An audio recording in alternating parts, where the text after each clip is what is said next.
I think my interest in housing supports and all that goes back to the fact that I lived in a really big family.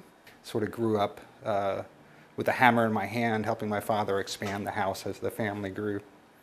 And then when I was about 17, we sold the house to an orphanage and experienced the NIMBY in the neighborhood was intense. You know, people that I'd grown up with for 17 years old turned their backs and started these petitions to keep us from selling the place and all that. So that was, you know, impressive. That was a sort of life-changing event to see what happens to that.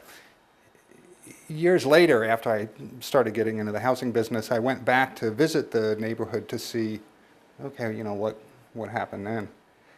And none of the things that they feared happened. In fact, the housing prices had gone so sky high that none of my friends lived in the neighborhood anymore because they couldn't afford it.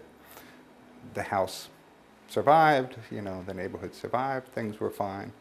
So that was, you know, strong lesson to me on a personal level that you know, these kind of special needs housing can fit right in to the neighborhood and work just fine.